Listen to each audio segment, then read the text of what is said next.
नमस्कार। संगीत समाधान में मैं मधु शुक्ला आप सभी का हार्दिक स्वागत करती हूँ।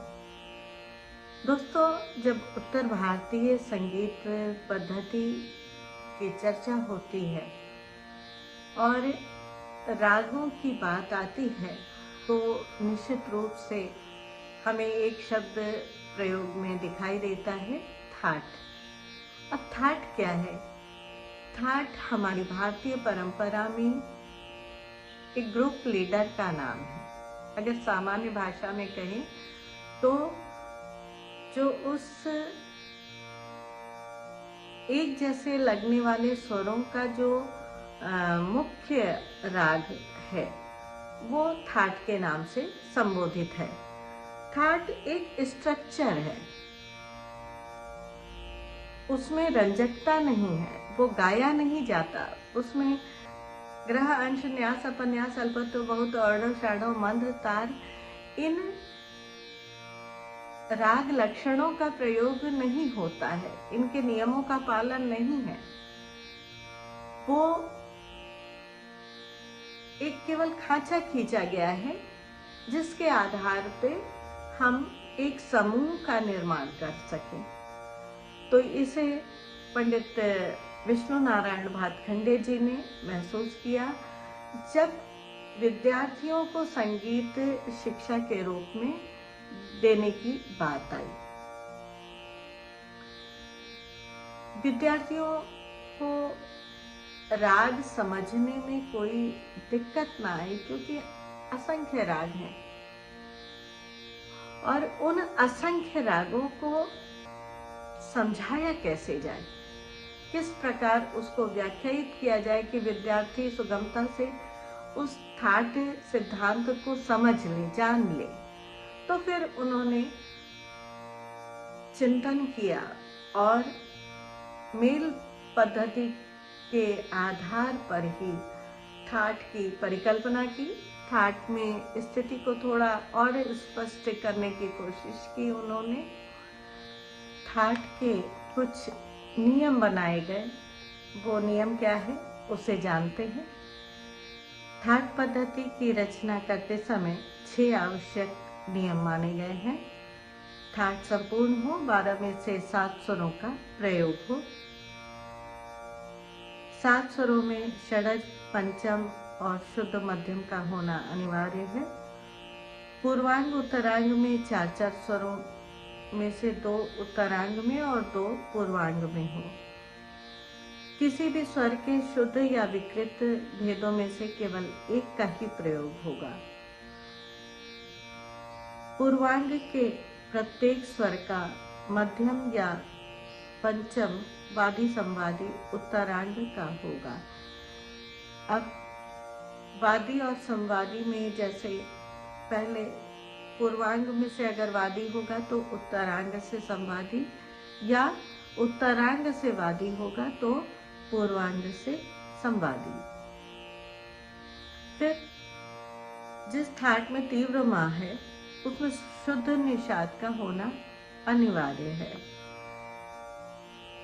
जहाँ तीव्र माँ और नी का युग्म हो वहाँ कोमल रे या शुद्ध गांधार का होना आवश्यक है। तो ये थाट के विशेष नियम थे जिनके आधार पर ही थाटों का निर्माण किया जाना था। उन्होंने सबसे पहले 32 थाटों का निर्माण किया। अब थाटों का निर्माण किया कैसे? एक जैसे स्वर, जैसे कोमल रे वाले राग एक समूह में, फिर रे और गा कोमल वाले एक समूह में, रे और तीव्र माँ वाले एक समूह में, रेगा धानी एक समूह में। इस तरह से करके अलग अलग रागों को छांट कर एक समूह में रखा और 32 थाटों का निर्माण किया। फिर भी थोड़ी कठिनाई आ रही थी तो उन्होंने 10 थाटों के अंतर्गत जितने भी राग थे उनको समाहित करने की कोशिश की और उस समूह का जो सबसे प्रचलित और सबसे स्पष्ट राग होता था उस राग के आधार पर ही उस समूह का नामकरण किया। जैसे पहला समूह आया बिलावल, दूसरा थाट था जिसमें तीव्र मध्यम का प्रयोग हुआ तो वो कल्याण थाट के नाम से संबोधित किया। कल्याण में जितने भी तीव्र मध्यम वाले राग थे वो कल्याण थाट के अंतर्गत माने गए। तीसरे थाट में उन्होंने रे कोमल और मध्यम तीव्र कर दिया तो वो थाट हुआ मारवा। अब जितने भी राग में वो पुरिया हो सोहनी हो सभी राग मारवा थाट के अंतर्गत माने गए। चौथा जो थाट था रेधा कोमल और मध्यम तीव्र, ये थाट बना पूर्वी थाट। पूर्वी थाट के अंतर्गत जितने भी पुरिया धनाश्री बसंत परज ये सारे राग पूर्वी थाट के अंतर्गत रखे गए। और उसके बाद में रे कोमल ध कोमल शुद्ध मध्यम के साथ प्रयोग हुआ तो रेधा कोमल और शुद्ध मध्यम के साथ राग भैरव बना। भैरव राग अगर विद्यार्थी समझे तो एक डिवाइडर के रूप में प्रयोग हो रहा है भैरव, क्योंकि पहले हमने तीव्र मध्यम को लेके किया और बाद में शुद्ध मध्यम अब यहाँ से शुरू हो रहा है तो भैरव राग बना। इसके पश्चात नी कोमल खमाज। अब यहाँ से हम लोग नी को अगर आधार बनाएं तो देखेंगे नी कोमल खमाज। खमाज अंग के बहुत सारे राग, जिन रागों में भी निषाद कोमल लगा वो खमाज अंग। उसके बाद ग नी कोमल, ग नी कोमल काफी थाट और राग भीम पलासी जैसे काफी थाट के अंतर्गत आया। उसके पश्चात गाधानी कोमल, गाधानी कोमल आसावरी थाट। आसावरी थाट के अंतर्गत दरबारी कान्हड़ा है, अड़ाना है, ये सारे राग आसावरी थाट के अंतर्गत माने गए। और अंतिम जो प्रयोग किया उन्होंने रेगा धनी कोमल करके थाट भैरवी। भैरवी थाट के अंतर्गत कई रागों को उन्होंने रखा और ये विद्यार्थियों को समझने में बहुत आसानी होने लगी।